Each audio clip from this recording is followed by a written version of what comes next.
Kantara, The Legend, Chapter 1, Writer, Director, Rishabh Shetty. നമുക്കറിയാം Kantara first part അതൊരു slow ആയിട്ട് release ചെയ്ത് അത് ഏത് ലെവൽ റീച്ചിലോട്ട് എത്തി എന്നുള്ളത് നമുക്ക് എല്ലാവർക്കും അറിയാം. Like even south India actually north India ആയിക്കഴിഞ്ഞാലും എന്നോട് ആദ്യമായിട്ട് എൻ്റെ ഒഡീഷയിലുള്ള ഫ്രണ്ടൊക്കെ വിളിച്ചിട്ട് സംസാരിച്ച സിനിമയാണ് ആക്ച്വലി കാന്താര എന്ന് പറയുന്നത്. അത് ഭയങ്കര ഫോക്ലോർ, ഭയങ്കര റൂട്ടഡ് ആയിട്ടുള്ള ഒരു സിനിമയായിരുന്നല്ലോ ഈ കാന്താര 1 എന്ന് പറയുന്നത്. അപ്പോൾ അത് അത്രയും ജനങ്ങൾക്ക് കണക്ട് ആവണമെന്നുണ്ടെങ്കിൽ അതിനകത്തുള്ളൊരു യുണീക്നെസ്, ഒരു യുണീക്ക് ഫാക്ടർ ഉണ്ടാവും. ആ ഫാക്ടർ തന്നെയായിരിക്കും ആക്ച്വലി അതിനകത്ത് കണക്ട് ആയിട്ടുണ്ടാവുക. സോ കാന്താര 1 അവസാനിക്കുന്നതെന്ന് വെച്ചാൽ അതിൻ്റെ ഒരു ഋഷഭ് ഷെട്ടി എന്ന് പറയുന്ന ഒരു ആക്ടറിൻ്റെ ഒരു എക്സ്ട്രീം കാണിച്ചതിന് ശേഷമാണ് ആക്ച്വലി 1 അവസാനിക്കുന്നത്. 1 തന്നെ എടുത്തു നോക്കിക്കഴിഞ്ഞാൽ കാന്താരയുടെ ഇനീഷ്യൽ പോർഷനും, അതായത് നമ്മുടെ ഈ ദൈവക്കോലം വരുന്ന പോർഷനും അതുപോലെ തന്നെ ഋഷഭ് ഷെട്ടിയുടെ ക്ലൈമാക്സിലുള്ള പോർഷൻസ് ഒഴിച്ചിരിച്ചാൽ ഇടയിൽ ഒരു പ്രോപ്പർ കൊമേഴ്ഷ്യൽ പടമാണ്, കൊമേഴ്ഷ്യൽ സെറ്റപ്പിലാണ് ആക്ച്വലി ഋഷഭ് ഷെട്ടി ഈ സിനിമ ചെയ്തിട്ടുണ്ടാവുക. അപ്പോൾ കാന്താര 2 പോയി നമ്മൾ ഈ സിനിമ ഒന്ന് അവസാനിക്കുന്ന സമയത്ത് എന്ന് വെച്ചാൽ ഈ ഒരു ആ ഒരു സ്ഥലത്തിൻ്റെ അടിയിൽ എന്തായിരിക്കും എന്നുള്ള പെർസ്പെക്റ്റീവിലാണ് ആ കഥ നിർത്തിയിരിക്കുന്നത്. കാന്താര ലെജൻഡ് ചാപ്റ്റർ 1 തുടങ്ങുമ്പോൾ ഡയറക്റ്റായിട്ട് ആ കഥയുടെ ഫ്ലാഷ് ബാക്കിലോട്ടാണ് ആക്ച്വലി ഋഷഭ് ഷെട്ടി പോകുന്നത്.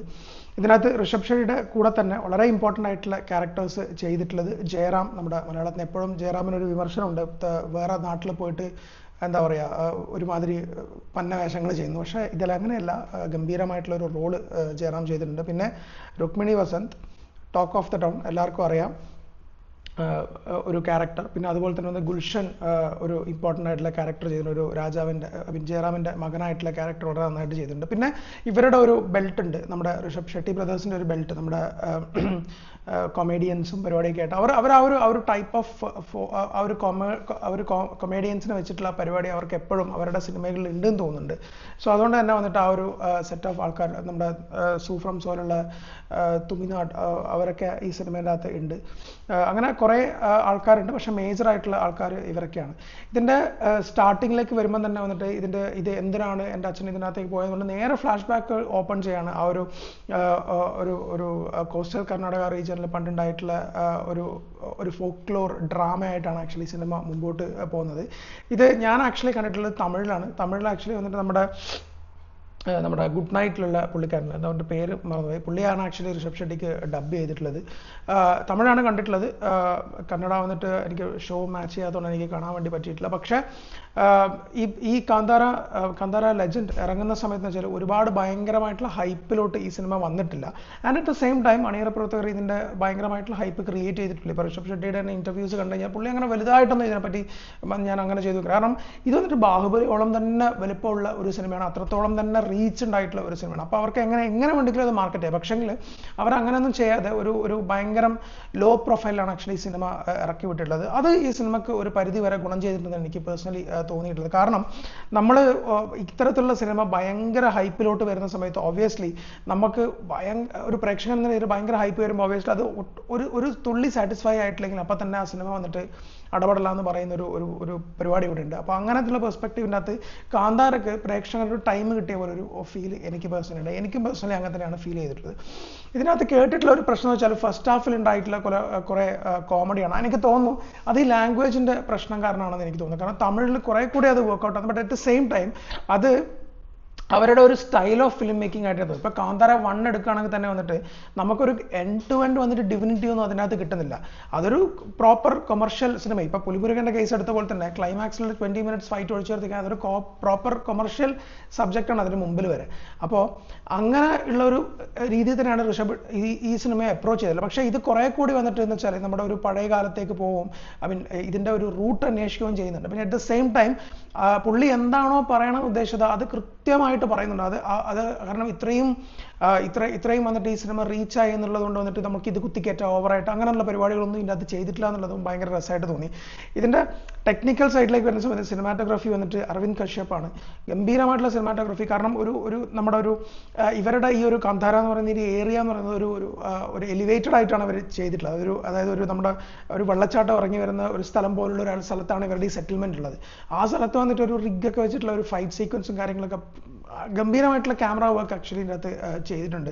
ഒബ്വിയസ്ലി ഇപ്പം ബഡ്ജറ്റും കാര്യങ്ങളെല്ലാം കൂടി എന്നുള്ളതുകൊണ്ട് തന്നെ. പിന്നെ എനിക്ക് ഇതിൻ്റെ അത് എടുത്ത് പറയാനുള്ളതെന്ന് വെച്ചാൽ കമ്പോസറാണ് അജനേഷ് ലോക്നാഥ്. പാട്ടുകളൊക്കെ നന്നായിട്ടുണ്ടായി. അറ്റ് ദ സെയിം ടൈം പഴയ, അതായത് നമുക്ക് ഫസ്റ്റ് ഇനീഷ്യൽ ഓപ്പണിങ്ങിൻ്റെ സമയത്തും ലാസ്റ്റിലോട്ടുള്ളതും അല്ലെങ്കിൽ ഇൻ്റർവെൽ സമയത്തൊക്കെ വന്നിട്ടൊരു ഓപ്പണിങ് ഈ നമ്മുടെ കാന്താരയുടെ മ്യൂസിക് ഉണ്ടല്ലോ, ഒരു പ്രത്യേകതരം മറ്റേ നമ്മുടെ തെയ്യത്തിൻ്റെ സമയത്ത് വിളിക്കുന്ന ആ ഒരു ഇതുണ്ട്, അത് വെച്ചിട്ടുള്ള ഒരു മ്യൂസിക്കൊക്കെ ലിറ്ററലി ഗൂസ് ബംസ് ആയിരുന്ന സംഭവങ്ങളാണ് ആക്ച്വലി ഇതിൻ്റെ അകത്തുള്ളത്.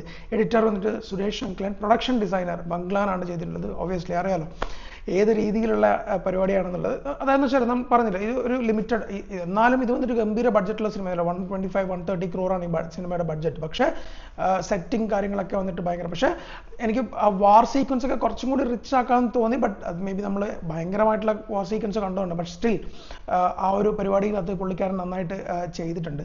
ഫസ്റ്റ് ഹാഫിൽ ഞാൻ പറഞ്ഞു, ഫസ്റ്റ് ഹാഫിലാണ് ഇതിൻ്റെ പ്രശ്നം വരും. മേ ബി മലയാളത്തിൽ കാണുന്ന സമയത്തോ അല്ലെങ്കിൽ വേറെ ഏതെങ്കിലും ലാംഗ്വേജ് കാണുന്ന സമയത്തോ ഇതിൻ്റെ കോമഡി വർക്ക്ഔട്ട് ആവണമെന്നില്ല. നമ്മൾ കാന്താര 1 പോലെ തന്നെയുള്ള ഒരു പരിപാടി ഇതിൻ്റെ അകത്തും ഉണ്ട്. ബട്ട് എന്താണെന്ന് വെച്ചാൽ ഇതൊരു കൂട്ടം ആൾക്കാരുടെ കാര്യം പറയുന്നതാണ്. അപ്പോൾ അവരെങ്ങനെ ഇത് ഡീൽ ചെയ്യുന്നു എന്നുള്ള പെർസ്പെക്റ്റീവാണ് ചില ഋഷഭ് ഇത് അപ്രോച്ച് ചെയ്തിട്ടാണ് എനിക്ക് പേഴ്സണലി തോന്നുന്നത്. അതുകൊണ്ട് തന്നെ വന്നിട്ട് നമുക്ക് ആ ഫസ്റ്റ് ഹാഫിലുള്ള കോമഡി കുറച്ചൊന്ന് സഹിച്ച് നിൽക്കാൻ പറ്റുമെങ്കിൽ സെക്കൻഡ് ഹാഫിലും അല്ലെങ്കിൽ ഇൻ്റർവെല്ലിനോട് ചേർത്തിട്ടും ഗംഭീരമായിട്ടൊരു വിഷ്വൽ ട്രീറ്റ് ഈ സിനിമേൻ്റെ അകത്ത് ഋഷഭ് ഷെട്ടി ഒരുക്കി വെച്ചിട്ടുണ്ടെന്ന് എനിക്ക് തോന്നുന്നത്. ഓൺ ടു ദ പോയിന്റ്, ഇതാണ് ഈ സംഭവത്തിൻ്റെ ഉള്ളിലുള്ളത് എന്നുള്ള രീതിയിൽ ഒരുപാട് ഡീവിയേറ്റ് ഒന്നും ആവാതെ വന്നിട്ട് ഈ സിനിമ പറഞ്ഞു പോയിട്ടുണ്ട് എന്നുള്ളതിനാണ് എനിക്ക് പേഴ്സണലി ഫീൽ ചെയ്തിട്ടുള്ളത്. ഇതിൻ്റെ അകത്ത് ഇത് വളരെ ഇമ്പോർട്ടൻ്റ് ആയിട്ട് വേറെ ചില കാര്യങ്ങൾ എന്ന് പറയുന്നത് ഇതിൻ്റെ VFXകളാണ്. ഒരു പുലി ഇതിൻ്റെ അകത്തുണ്ട്. പുലി ഭയങ്കരമായിട്ടുള്ള ക്യാരക്ടറാണ് ഈ സിനിമേൻ്റെ അകത്തുള്ളത്. അതായത് ചുമ്മാ വന്നിട്ട് ഒരു ഫൈറ്റിന് വേണ്ടി കൊണ്ടുവരുന്ന പുലിയല്ല, ഭയങ്കര സ്പെസിഫിക് ക്യാരക്ടറായിട്ടുള്ള ഒരു ഇത്. പിന്നെ അതുപോലെ തന്നെ വന്നിട്ട് ഈന ബച്ചിയുടെ ഒരു കൂട്ടം വരുന്ന ആ സീക്വൻസുകളൊക്കെ ഗംഭീരമായിട്ട് ചെയ്തിട്ടുണ്ട്. അത് ഭയങ്കര രസമുള്ള VFX ആണ് അതൊക്കെ. പിന്നെ അതുപോലെ തന്നെ ജയറാമിൻ്റെ ഡി-ഏജിങ് ഫസ്റ്റ് ഒന്ന് ചെയ്തിട്ടുണ്ട്, അത് നന്നായിട്ട് ഫീൽ ചെയ്തു. അപ്പോൾ ഇങ്ങനത്തെ ഇതിൻ്റെ സെക്കൻഡ് ഹാഫിലോട്ട് വരുന്ന സമയത്ത് proper theatrical moments actually Rishab ഷെട്ടിൻ്റെ അത് വെച്ചിട്ടുണ്ട്. അതായത് നിങ്ങൾ എന്താണോ കാന്താരയിൽ നമ്മൾ പ്രതീക്ഷിക്കുന്ന ആ തരത്തിലുള്ള തിയേറ്ററിക്കൽ മൂമെൻറ്റ്സ് ഉണ്ട്.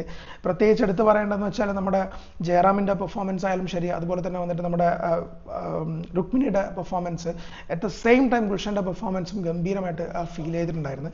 ടെക്നിക്കൽ സൈഡിലോട്ട് ഇനിയും പോവുകയാണെങ്കിൽ ആർട്ട് ഡയറക്ടർ ധരണി ആണ് ചെയ്തിട്ടുണ്ട്. ധരണി ഗംഗപുത്രാണ് ചെയ്തിട്ടുണ്ട്. ഇതിൻ്റെ കോസ്റ്റ്യൂം ആക്ച്വലി പ്രകൃതി പുള്ളിയുടെ വൈഫാണെന്ന് തോന്നുന്നു. നമ്മൾ കാന്താര കഴിഞ്ഞ് വന്ന് കാന്താര ദ ലെജൻഡ് കാണാൻ പോകുന്ന സമയത്ത് വെച്ചാൽ കാന്താരയിൽ എന്താണ് ക്വസ്റ്റ്യൻ ബാക്ക് വെച്ചുള്ളത് അതിനുള്ള ഒരു ആൻസർ ആയിട്ടാണ് actually Kantara the legend chapter 1 വന്നിട്ടുള്ളത്. അതിനുശേഷം പ്രോപ്പറായിട്ട് ഓർഗാനിക്കലി ആയിട്ടൊരു എൻഡും ഈ സിനിമയ്ക്ക് കൊടുത്തിട്ടുണ്ട്. ക്ലൈമാക്സ് ഒക്കെ വന്നിട്ട് വിഷ്വലി ഭയങ്കര രസമുള്ള ഒരു ക്ലൈമാക്സ് ആണ് ആക്ച്വലി ചെയ്തത്. അതേപോലെ തന്നെ വന്നിട്ട് തിയേറ്ററിക്കൽ മൂവ്മെന്റ്സ് ഈ സിനിമേൻ്റെ അതുണ്ട്. ഋഷഭ് ആ സിനിമയ്ക്ക് വേണ്ടി തൻ്റെ ഹാർട്ട് ആൻഡ് സോൾ കൊടുത്തിട്ടുണ്ട്. അതിൽ പ്രോപ്പർ നമ്മൾ റിസർച്ച് ഉണ്ടല്ലോ, സിനിമയ്ക്ക് വേണ്ടിയുള്ള റിസർച്ചും പോയിട്ടുണ്ട്. എന്താണ് നമ്മുടെ ദൈവക്കോലത്തിനുള്ള എല്ലാ തരത്തിലുള്ള അതിൻ്റെ ഏറ്റവും വലിയ ഹൈലൈറ്റ് എന്ന് വെച്ചാൽ ആ പണ്ടുള്ള സമയത്ത് വന്നിട്ട് ഈ ദൈവക്കോലത്തിനൊക്കെ ഉണ്ടാകുന്ന മാറ്റങ്ങൾ, അവരുടെ മുഖത്തുണ്ടാകുന്ന മാറ്റങ്ങൾ, അതുപോലെ തന്നെ വന്നിട്ട് അവരുടെ അവരുടെ ഒരു ബോഡി ലാംഗ്വേജിൽ ഉണ്ടാകുന്ന മാറ്റങ്ങളൊക്കെ ദൈവക്കോലം കെട്ടുന്ന സമയത്ത് അത് കാന്താരാവും അതുപോലെ തന്നെ കാന്താര ദ ലെജൻഡും കമ്പയർ ചെയ്യുമ്പോൾ നമുക്ക് മനസ്സിലാവും. അത്തരത്തിലുള്ള കാര്യങ്ങളൊക്കെ വന്നിട്ട് പുള്ളി ഭയങ്കരമായിട്ട് പ്രോപ്പർലി റിസർച്ച് ചെയ്തിട്ടാണ് കാന്താര ദ ലെജൻഡ്. ഒരു തട്ടിക്കൂട്ടായിട്ട് എനിക്ക് പേഴ്സണലി ഫീൽ ചെയ്തില്ല. സോ ആകെ മൊത്തത്തിൽ കാന്താര എങ്ങനെയുണ്ടെന്ന് ചോദിച്ചു കഴിഞ്ഞാൽ നമുക്ക് ആ ഫസ്റ്റ് ഹാഫിൽ ആസ് എ വേറെ ഒരു ഓഡിയൻസ് ആയിട്ട് മലയാളത്തിൽ കാണുമ്പോൾ തമിഴിൽ കാണാം, ഫസ്റ്റ് ഹാഫിലുള്ള ആ ഒരു കോമഡി പോർഷൻ നിങ്ങൾക്ക് സഹിക്കാൻ പറ്റുമെങ്കിൽ, അത് നമ്മുടെ ലോക്കൽ ലാംഗ്വേജിൽ സഹിക്കാൻ പറ്റുമെങ്കിൽ അതൊരു ഫൺ റൈഡ് ആയിട്ടുള്ള പെർസ്പെക്റ്റീവിൽ പോയാൽ മതി. ബട്ട് സ്റ്റിൽ അത് നിങ്ങൾക്ക് ചിലപ്പോൾ ലാഗായിട്ട് തോന്നാം. എനിക്കും ഓബ്വിയസ്ലി വന്നിട്ട് ചില സമയത്ത് വന്നിട്ട് ഇത് കുറച്ച് ഓവർഡു ആവുന്നില്ലെന്ന് തോന്നി. ബട്ട് യെസ്, അത് അങ്ങനെയാണ് ആ ക്യാരക്ടറൈസേഷൻ ഉള്ളത്.